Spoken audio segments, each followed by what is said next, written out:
Isang masamang espiritu naman ang nagpahirap kay Saul. Sinabi sa kanya ng kanyang mga lingkod, pinahihirapan kayo ng isang masamang espiritu galing sa Diyos. Kung gusto po ninyo, ihahanap namin kayo na isang taong mahusay tumugtog ng alpa. Kapag pinahihirapan kayo ng masamang espiritu, patugtugin nyo siya upang maaliw kayo. Sinabi ni Saul, sige, ihanap ninyo ako. Isa sa mga lingkod na naroon na nagsabi, si Jesse na isang taga Bethlehem ay may isang anak na magaling tumugtog. Siya po ay matapang na mandirigma, mahusay magsalita, at magandang lalaki. Nasa kanya si Yahweh. Kaya nagpadala nga ng sugo si Saul kay Jesse at ipinasabi, papuntahin mo sa akin ang anak mong si David, ang pastol ng iyong mga tupa. Ganun nga ang ginawa ni Jesse. Pinagdalapan niya si David ng isang sisidlang puno ng alak, isang batang kambing at isang asnong may kargang tinapay upang ibigay kay Saul. Naglingkod si David kay Saul at nagustuhan niya ito, kaya ito'y ginawa niyang tagapagdala ng kanyang sandata. Ipinasabi ni Saul kay Jesse, bayaan mong maglingkod sa akin si David sapagkat napamahal na siya sa akin. At tuwing dumarating kay Saul ang masamang espiritu mula sa Diyos, kinukuha ni David ang alpa at tinutugtugan niya ang hari. Si Saul naman ay naaaliw, umaalis sa kanya ang masamang espiritu at siya ay gumagaling. At nawa, ang hiwaga ng kwentong ito ay maging kagalingan ng espiritu nating lahat sa po na ating mga mahal sa buhay. Let's take a look at the chemistry of Saul's depression. This time I'll be reading from the contemporary English version, the same story. 1 Samuel 16:14 to 15. The Spirit of the Lord had left Saul, and an evil spirit from the Lord was terrifying him.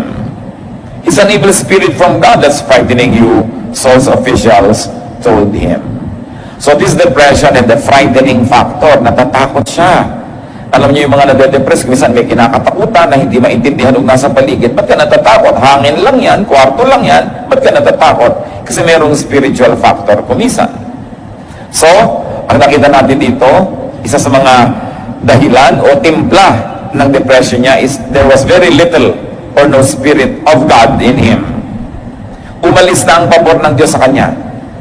And there was much of an evil spirit from God. Diyos ang pumapayag na itong masamang espiritu ito guluhin itong si Saul. Siyempre, wala namang nangyayari sa mundo na hindi pinapayagan ng Diyos dahil Diyos ay Diyos.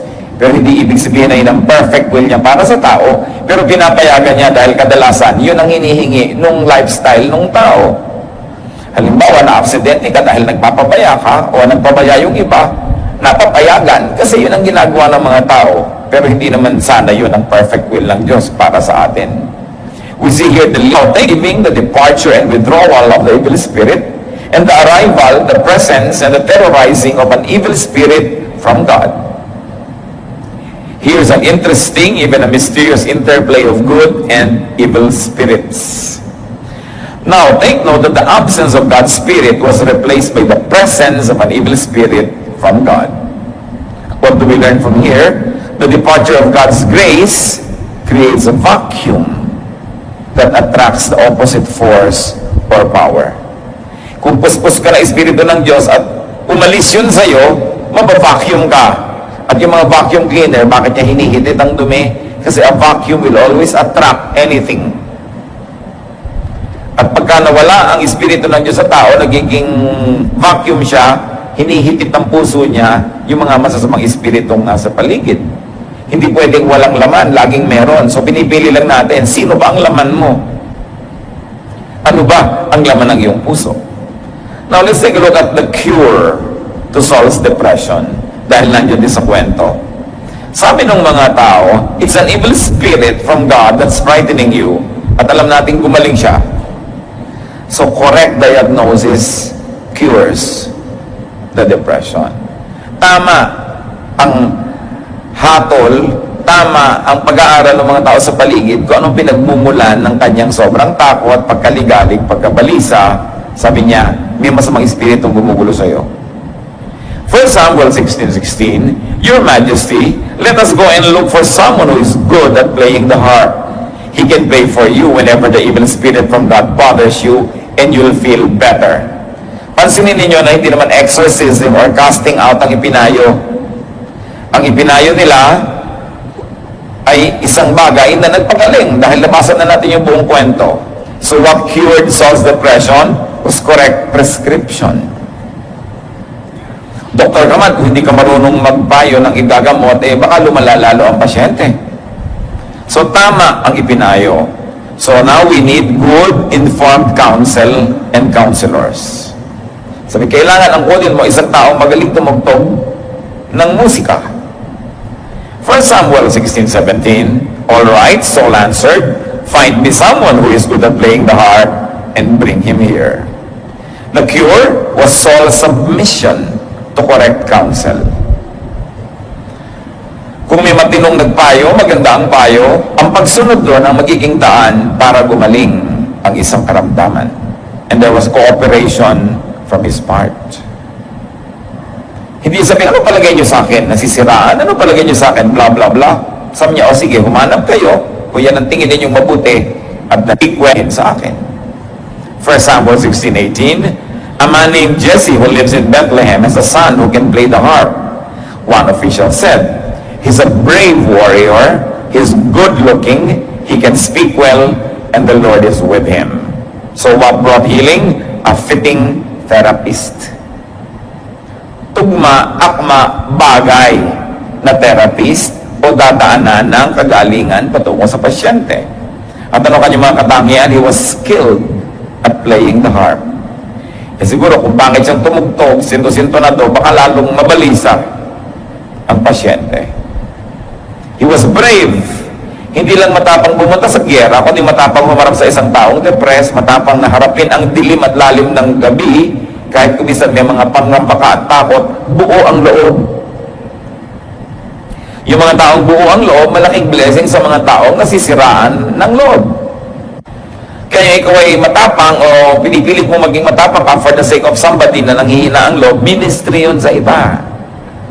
Yun namang nagduduwag-duwag at lalong nagpapakaduwag-duwag na nga, ikaw yung may ministeran, ikaw ang tutulungan tuloy.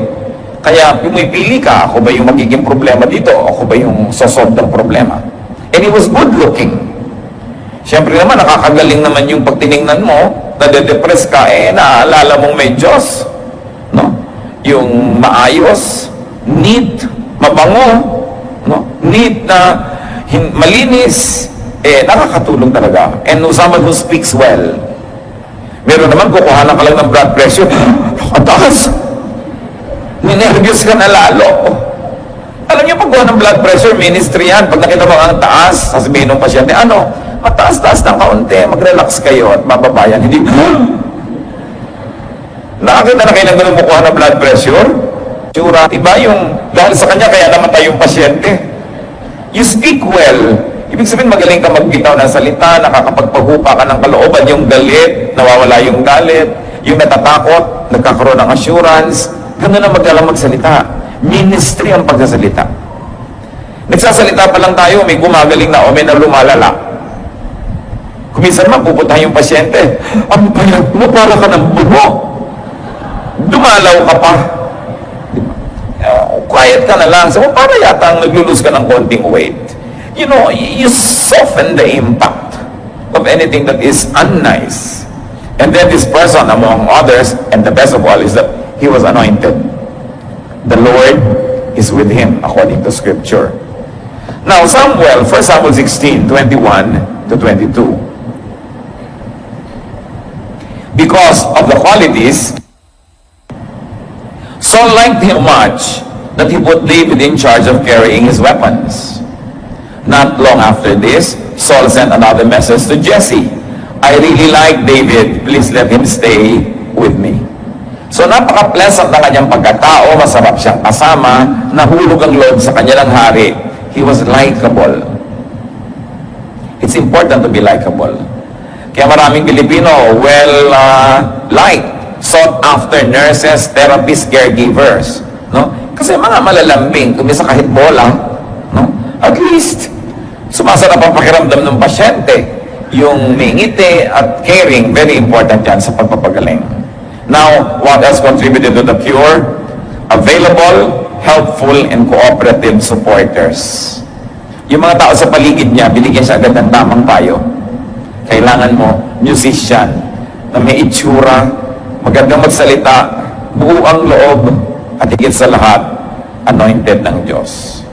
Now, 1 Samuel 16:23, whenever this evil spirit from God bothered Saul, David would play his harp. So what contributed to the cure here? A willing and able therapist. Meron kasi willing pero hindi able. May able pero hindi willing. This one is an able and a willing therapist. Kung nag-aalaga kayo ng may sakit yung kamag-anak, inaalagaan nyo na rin lang, ngumiti na kayo. Pwede rin namang sumimangot, pero pwede rin ngumiti. Ginising kayo madaling araw dahil merong kailangan. Gumising din naman kayo, napuyat na rin lang kayo, ba't hindi nadagdagan ng ngiti? Bakit sisimangutan pa? Gumising na rin lang naman kayo. Lubusin na. Kailangan able and willing. Kung bisa tuloy ang pasyente, pagka sinisimangutan mo na, pagka hindi masyadong emergency yung case niya, hindi ka na tuloy inaabala, hindi ka na tinatawag dahil nang hihina na ang loob na abalahin ka dahil dinidiscredit sa iyong facial expression. Kung kayo nakabantay, duty, ito yung oras ko magbabantay ako, decide to be cheerful. You are there anyway. Lubusin na. Lalo nating gawin ang sarili natin na daluyan ng Espiritu at pagpapala ng Diyos patungo sa ating binabantayan o inaalagaan. And there was balancing therapy. All the good qualities of the therapist balance the deficiencies of the patient. Plus, good music. Ang totoo, yung musika, ang pinaka-main ingredient ng therapy na ito. Therapy through the arts. Kaya sa ospital, maganda sana nakikita mo mga magagandang tanawin, mga bulaklak, mga naglalaro, mga masasaya. Kung minsan naman sa ospital, yung pag nakapakong Kristo, ang makikita mo sa harap mo, no? Although ipinapaalala sa iyo na oo, namatay siya para sa iyo, pero kamatayan pa rin yung kaharap mo kahit pa nga 3 araw lang yun na naganap sa kanya. Kaka-depressed. Dapat magagandang tanawin, magandang tugtog, no? Hindi yung iyakan sa tabi, may namamatay pala sa tabi mo, nakaka-stress yun, no? Kung may ubo ng ubo-ubo ang gabi, hindi mo malaman kung maawa ka o maiinis ka na dahil puyat ka na rin. Kaya napakahalaga na nakakapagpahinga yung may sakit. Napaka-importante na kung kinakaya natin, mag-ipon-ipon ka naman para pag napa-hospital ka, medyo tahimik yung kakalagyan mo. Meron pa akong kilala, pumipili siya ng kwarto, halimbawa, o-operahan siya o matagal siya sa ospital, ang pinipili nilang paglagyan sa kanila at ipinapakiusap nila, yung maternity floor. Kasi yun lang ang floor sa ospital na masaya. Lahat ng dumadalo, may dalang loko, mga bulaklak, kasi may nanganak, masaya. Kesa yung mga ibang floor na talaga namang puro iyakan ang nadidinig mo, nakakadagdag sa yung depression. And very importantly for Saul, there was companionship of someone likable. Alam niyo yung companionship, napakalaking ministry para magawa mo sa isang hari, sa isang gobernador, sa isang presidente, sa isang matatawag nating VIP o makapangyarihang tao. Why? Because the court, the royal court, the seat of power is a snake pit. Ang daming nakapaligid sa makapangyarihang tao na mga traidor. Ang daming nakapaligid na mga oportunista. Ang daming nakapaligid na ng bobola lang. Kumukuha lang sila ng gusto nila. So yung people at the top, those who are isolated, need good, relaxing company. Kung ikaw ay taong makapangyarihan, sa yes mo o sa no, nabubuo na sisira ang mga pangarap. Sa yes mo o sa no, nagkakapera yun, nawawalan yun ng pera, napopromote yun, nagde-demote yun. Halos wala ka ng pagtiwalaan at hindi ka na makarelax kasi halos lahat ng taong lumalapit sa iyo, merong gustong makuha. At isa marahil yun sa nagdagdag sa depression ni Saul. Hindi naman siya sanay maging hari, hindi naman siya coming from the nobility, karaniwang tao lang, napiling maging hari. Tapos biglang nawala yung mga malalapit niyang mga kaibigan, nalagay siya sa royal court, naligid siya ng mga general, naligid siya ng mga ministro, na may kanilang mga agenda sa buhay, na-isolate ang mga tao makapangyarihan. Kaya kung ikaw ay kabilang sa mga mangilang-ngilan na at ease siya sa'yo, ministry yun. At yun ang nangyari, nahulog ang loob nitong si Saul kay David, at ease na siya. Kaya sabi niya sa tatay, huwag mo na munang tatawagin pabalik, ha, dito na muna siya, napamahal na sa akin. At yung ministry pa lang ng presence doon ni David, tumutulong na para gumaling si Saul. Kasi nakakapagtiwala siya to the point na yung si David na pinagdadala niya ng kanyang mga sandata.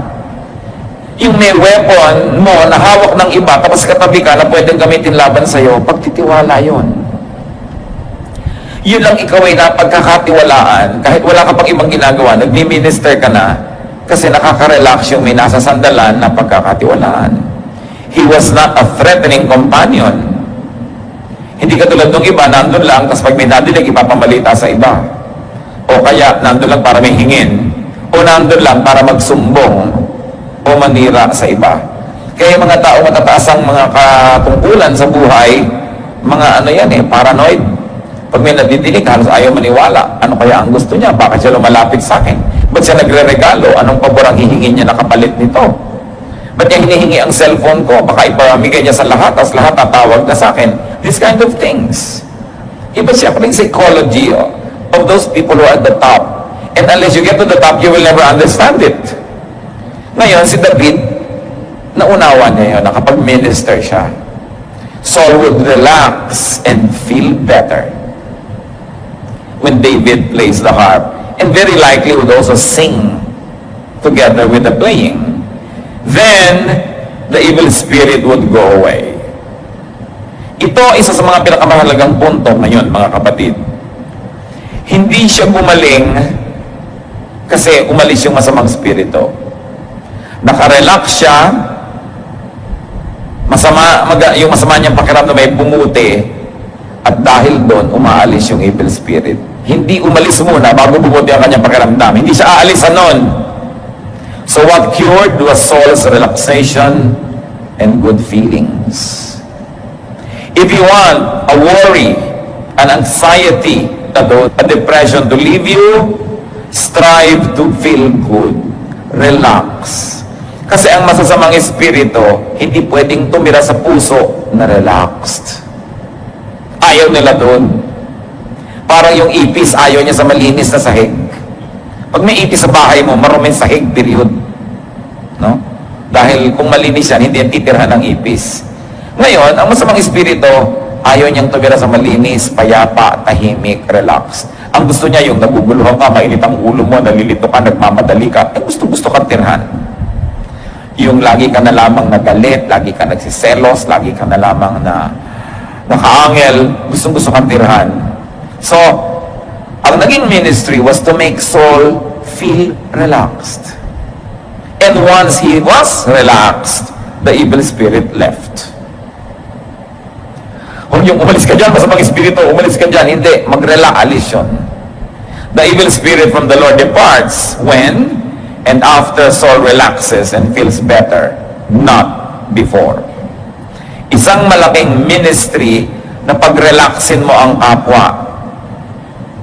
At isang malaking panggugulo sa tao, yung galitin mo siya, guluhin mo siya, sinisira mo yung kanyang kapayapaan, at pagsira yon, naiimbita ng kanyang kasiraan yung masamang espiritu. Kaya nag-iingat ka. Kailangan mo ba sabihin na isang bagay, makakagalit lang naman, wala rin naman mangyayari? Huwag na, hayaan mo na lang siyang tahimik. Kailangan ko ba siyang takutin ngayon? Ang saya-saya ng party, ang saya-saya niya, bihibihira magsaya. Nabalitaan mong merong nasunog na bahay ang kamag-anak niyo dun sa Matnog. Sa kalagitnaan ng party, sasabihin mo pa, nasunog ang bahay niya sa Isabel. Sunog na, sunog na, tapos. Dapat mo pa sinabi sa akin, hindi na lang mo pinatapos tong party na to, ngayon lang ako sumaya, pinutol mo pa agad. Ngayon, kung ako yung bombero, ako papatay ng apoy, sige sabihin mo kahit gitna ng party. Pero wala na akong magagawa, why spoil my fun? Marami kasi mga tao hindi marunong magdala ng access. May access ka to someone's ears, anong ginagawa mo? Do you agitate the person? Kaya sabi sa Desiderata, avoid loud and aggressive persons. They are vexations to the spirit. Iwasan ninyo yung mga taong lagi kayong ginagalit, tinatakot, binibigyan ng mga masamang balita. Lalo't wala naman kayong magagawa para solvein yung masamang balita na yon. Better not to know, or better not to know at this time. Why can't it not wait? So what are the possible causes of Saul's depression? And this time, i-apply natin sa buhay natin o sa mga mahal natin sa buhay na pwedeng nade-depress. They had humble beginnings at when mentioned. Wala namang hari dati sa Israel. Yung mga Israelites lang were asking for a king. Sabi ng Diyos, siya, kung talaga gusto nyo, bibigyan ko kayo, pero hindi sana yan ang perfect will ko para sa inyo. At nung may nagpunta kay Saul, dahil nominee na siya na maging hari, sabi niya sa 1 Samuel 9:21, "Why are you telling me this?" Saul asked, "I'm from Benjamin, the smallest tribe in Israel. My clan is the least important in the tribe." Galing na siya sa pinakamaliit na tribe at yung pamilya niya, galing pa sa mga pinakawalang sinabi dun sa tribe na yon. Sa inyo, ba't mo sinasabi sa akin ang mga bagay na yan?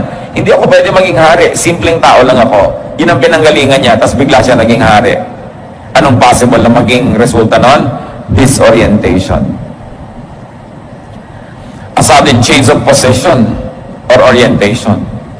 Kaya yung mga dating hindi sikat, naging star, hindi makaya, nagda-drugs. Hindi nila makaya, nadidisorient. Hiling mo, yung mga dating wala, biglang yumaman, nabubuang. Hindi nila kaya. Yung biglang naiiba ang sitwasyon mo sa buhay, kahit pa sabihin mong yumaman ka, laging makapangyarihan ka, sumikat ka, hindi laging mabuti ang bunga. Kaya nga kung minsan, yun ang hinihiling mo, hindi binibigay sila ng Diyos, bakit ka magpapasalamat pa rin? Kasi alam niya, hindi mo kaya. Masisira ka lang pag nakuha mo. Parang 10 watts ka na bumbilya, 1 million volts, ang papadaanin mo sa hindi mo, pupundi ka lang, wag na. At yan, isa sa mga nangyari sa kanya yan. It's possible that it was a sense of disorientation. Ano pa ang mga nagdagdag sa buong buhay niya, kaya he lived a life of depression? 1 Samuel 18:6-8. David had killed Goliath. The battle was over and the Israelite army set out for home. Si Saul ang hari, si Goliath, sina-challenge silang lahat, walang lumaban. Si David lang na binatilyo ang lumaban at tapakin niya si Goliath. As the army went along, women came out of each Israelite town to welcome King Saul. They were singing happy songs and dancing to the music of tambourine and harps. They sang, "Saul has killed 1,000 enemies, David has killed 10,000 enemies." This song made Saul very angry, and he thought, they are saying that David has killed 10 times more enemies than I ever did. Next, they will want to make him king. So another possibility why he became depressed was a jealousy and envy. Nagselos na siya kay David, nainggit pa siya sa mga accomplishment. Ito naman kasi mga babaeng ito, ang dami-daming makakanta. Di ba? Sila pinagbulan ng gulo na to eh. Saul, the king, has killed his 1,000. David has killed his tens of thousands. Eh, di ka nga ba may insecure nun? Maraming ganyan mga kapatid, ha? Di ka man naingit sa kapatid mo, may bahay na, ikaw wala pa. Yung mga ganyan mga pinsan. Sa office, oy, napromote naman si ano, napag-iwanan ka na, una ka pa dito dyan. Yung mga ganon, mga agents from hell. Dadating sa'yo, guguluhin ka, magiging uneasy ka, unhappy, jealous, and envious. Sabi mo sa akin, masamang espiritu, lumayo ka sa akin. Pag kami nang gaganyan sa inyo, dahil yun ang masamang espiritu. Nagsusulsol, nagpapainggit sa inyo. No? So, jealousy and envy can destroy a personality. 1 Samuel 18:1-4, from the New International Version, this particular verses, si Jonathan, anak ni Haring Saul, crown prince, dapat siya ang magmamana ng trono, naging matalik na kaibigan pa ni David, na pinagseselosan ng anong ama niyang hari. 1 Samuel 18:1-4, Jonathan became one in spirit with David, and he loved him as himself. And Jonathan made a covenant with David because he loved him as himself. Jonathan took off his robe he was wearing and gave it to David, along with his tunic and even his sword, his bow, and his belt. Heto si Haring Saul, may anak siya si Jonathan, dapat yun ang magmamana ng kaharian. Heto si David, naiinggit na nga si Haring Saul, ibinigay pa nitong anak na Jonathan yung lahat ng symbols of royal office. Ibig sabihin, willing na willing si Jonathan na si David ang maging next king, hindi siya. Ibinigay niya yung mga espada niya, mga balabal niya na sagisag ng kanyang pagiging crown prince. Anong mararamdaman mo ngayon na itong sarili mong anak hindi mo kakampi at kakampi pa nitong taong sa palagay mo ay aagaw ng trono mo? So what contributed to the depression? Isolation and separation from people who mattered, especially family. Marami po mga tao ngayon na de-depress kasi kahit may pamilya, ang feeling nila isolated sila and separated kasi hindi sila paborito, hindi sila mahal, hindi sila binabate, hindi sila nireregaluhan. Nadadagdagan yun over time hanggang mapuno yung puso ng laso ng feeling of isolation and separation. Kaya tayo may pananagutan din not to make people, especially those we have an obligation to be close to and to love, kasi pamilya natin, we should not make them feel isolated. They could be depressed. Ito naman pamilya ni David. Siyempre, isa pang anak na babae, napangasawa pa ni David. Itinago pa ngayon itong babaeng ito sa tatay niya, yung kanyang asawa, nung hinahabol at gustong saktan, parang wala nang kakampitong si Saul. So biglang tingin, para siyang kontrabida, pero ang totoo, biktima siya dito.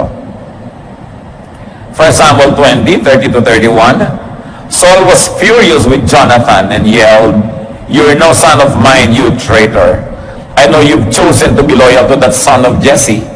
You should be ashamed of yourself, and your own mother should be ashamed that you were ever born. You'll never be safe, and your kingdom will be in danger as long as that son of Jesse is alive. Turn him over to me now. He deserves to die." Alam yung ginawa ni Jonathan, ipinisto yung tatay niya, "Gusto kang patayin ng tatay ko, so magtago ka na." What would the father feel? Abandonment anxiety. Everybody was leaving him. Kung minsan meron tayong ganung feeling ilang asawa mo mag-a-abroad, meron ka abandonment anxiety, lalo hindi ka sure kung ikaw pa talaga yung mahal.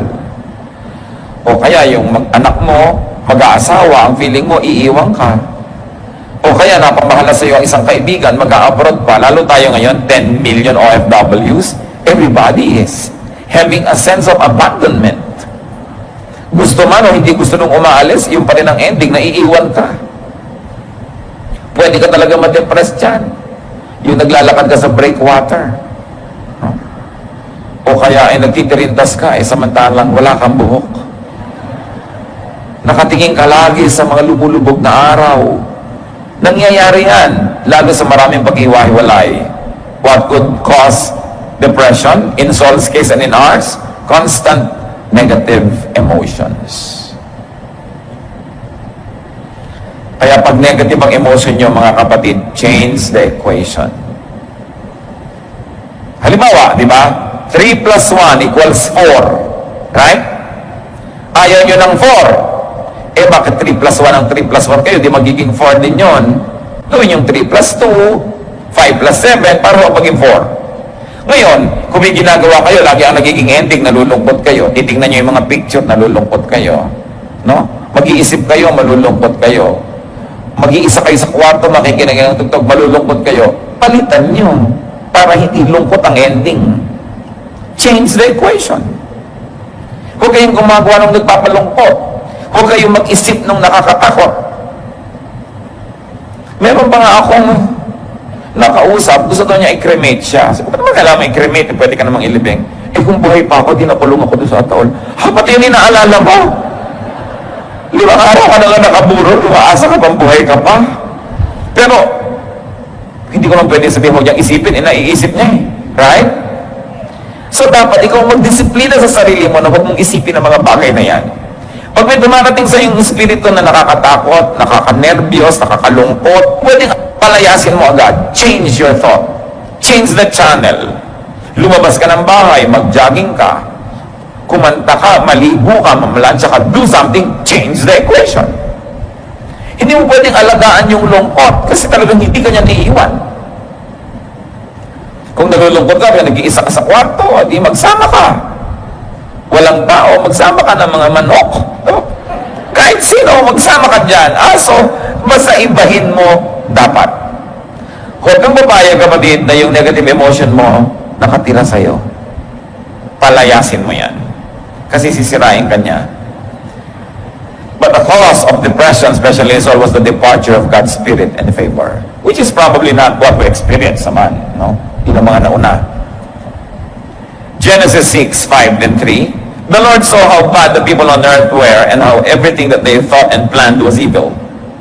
Then the Lord said, won't let my life-giving breath remain in anyone forever. So may pagsasawa din ng Diyos. So hindi ko papayagan na ito espiritu ko nasa tao forever, mamamatay siya. Hindi siya pwedeng mabuhay forever, tas ganyan siya.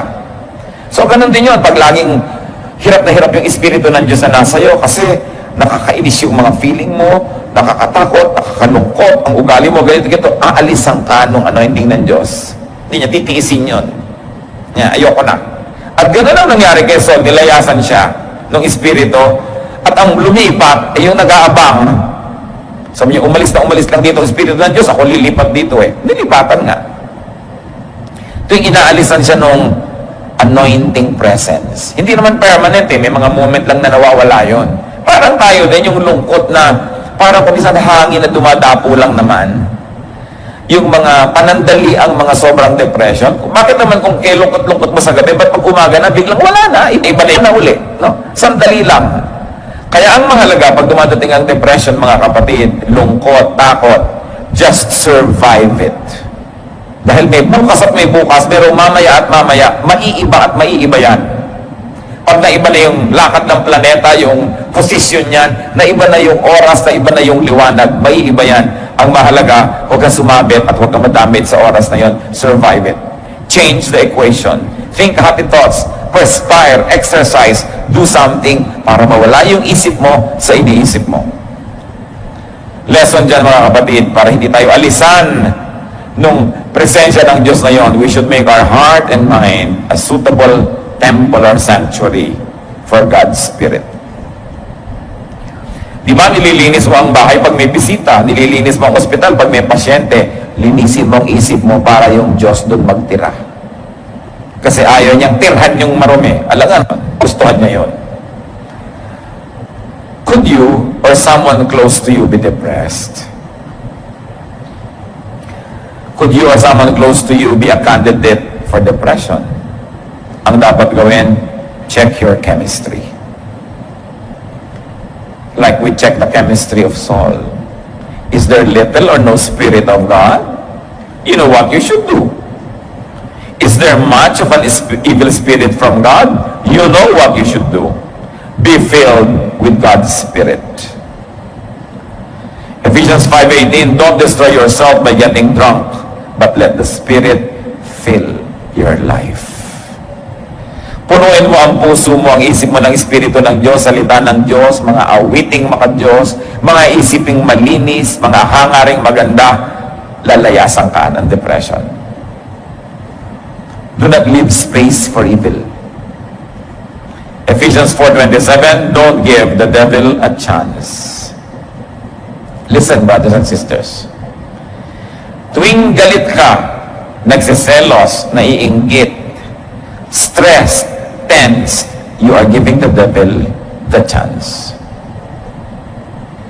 Kaya malapit ako magalit, teka muna, magre-relax ako, hindi ako magagalit. Kasi pag nagalit ako, sasamantala ng dyablo. Kakapit. Kasi may nakakapitan. Alam niyo yung laro na agawan ng buko, na niliguan ng langis? Diba? Ang hirap kasi wala ka makapitan. Ganun ang taong payapa, tahimik, malinis ang kalooban, hindi mahawakan ng dyablo. Walang mahawakan Pero tuwing kayo may galit, may inis, may sumpong, may kung ano, may mga lumalabas na mga parang hawakan dyan. Hawak na hawak ka, controlled ka. Kaya sabi, don't give the devil a foothold. Control yourself. Huwag ka magpapalit ay saya. Avoid disorientation. Kung sumisikat ka, yumayaman, stay grounded. Para hindi ka malito. Avoid jealousy and envy. Appreciate what God gives you.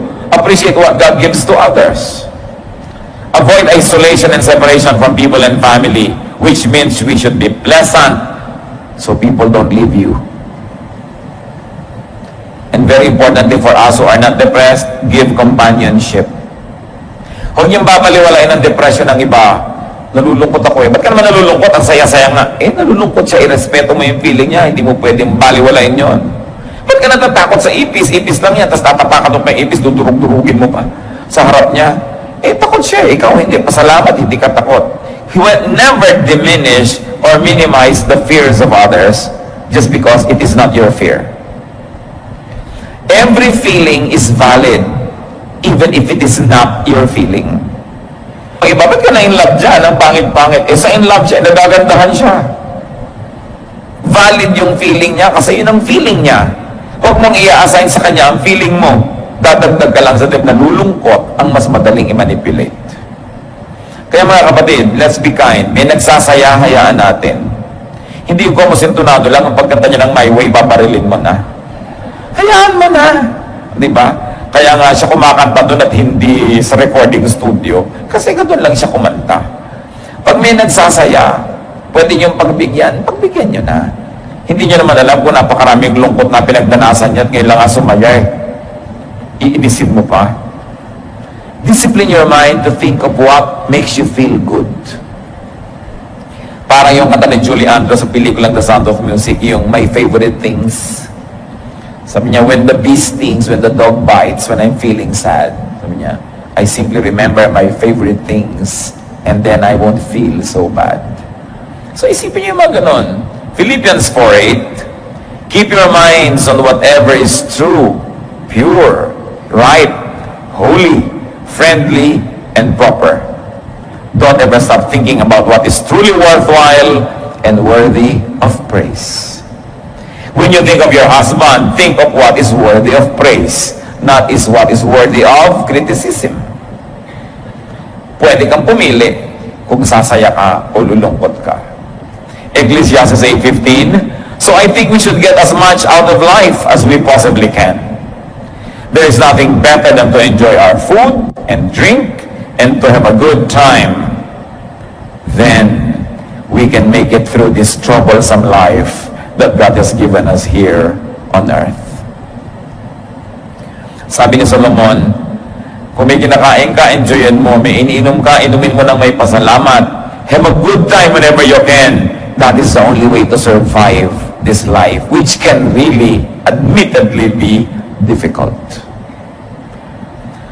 So, minimize the difficulty by maximizing what is good and happy. Proverbs 15:13, happiness makes you smile, sorrow can crush you. Pwede kang durugin, wasakin, sirain ng lungkot. So huwag ka makikipagkaibigan sa lungkot. James 4:7, surrender to God, resist the devil, and he will run from you. Sabi, iwasan mo lang, tanggihan mo. Aalis yan, hindi ka pwedeng pilitin ng demonyo. So, bakit nandito 3 araw na? Kasi pinapayagan mo. Pero pag tumanggi ka, hindi siya pwedeng pumili. Aalis at aalis siya. Resist the devil and he will run from you. Resist the evil spirit. Resist the temptation. Resist the sadness. Do not be a victim of your own imaginations. Meanwhile, those who are not depressed, be kind. Minister to those in the court, in the seat of power. Mahirap yung may mataas na posisyon. And when depressed, seek godly and correct diagnosis and prescription. Submit to good counsel. Find a fitting therapist. Hindi lang yung gusto mo, yung mabuti ang epekto sa iyo. A therapist who will help change your chemistry, especially emotional state and spirituality. Kailangan pinapalitan yung emotional state, basta negative. And let's all remember to be a fitting therapist ourselves. Strong, super okay, para pag dumating ang panahon na sobrang nanlulumo ng hihina ang nasa paligid, maski sandali, makasandal sa atin. So always qualify yourself to be a good therapist. Continue to improve your skills. Do things well. Be available, be able. That is a ministry. Napakahalaga yung handa ka sa ganon. And above all, get and stay anointed for other people's sake. Pagka anointed ka, nakakapag-minister ka sa mga tao, pero pagka winaldas mo yung anointing na yun at nawala, di ba nalugi yung mga tao? Kaya isang kabayanihan to stay anointed not only for yourself, but because you are useful to others. Dahil napapakinabangan ka. Teacher ka, magpupuyat ka, tapos walang quality yung teaching mo bukas. No, be qualified to teach well, sleep early, strive to be healthy, para ang teaching mo maganda because it affects people. Driver ka, makikipaglasingan ka, bukas, puyat ka, nabangga ka, namatay yung mga pasahero mo, di ba pananagutan yon? Meron tayong mananagutan sa isa't isa. Kung ano man ang tungkulin mo sa buhay, gawin mong mabuti para yung siya pinaglilingkuran mo, magandang service ang makuha nila. Hindi yung pinupuyat mo sa sarili mo, pinapagod mo, ang babatuloy ng quality ng yung service. Pinaghahandaan mo ang oras sa iyong pagtatrabaho, kaya nagpapahinga ka sa tama. Hindi yung aantok-antok ka. Pag nagkamali ka, maraming nadadamay. Be available, be helpful, and be cooperative to the needy. Now, as we have already appreciated, good, relaxing, and enjoyable company balances and heals. Be a good, enjoyable, and healing companion. Lalo yung mga may asawa, ganito ba kayo sa inyong kabiyak? Are you a good, enjoyable, and healing companion? Mga mister, baka naman nagsha-shopping yung misis nyo, wala kayong ginawa kundi madaliin. So, hindi kayo enjoyable kasama nun. Mabuti sana kung minamadali nyo, eto na lang 100,000,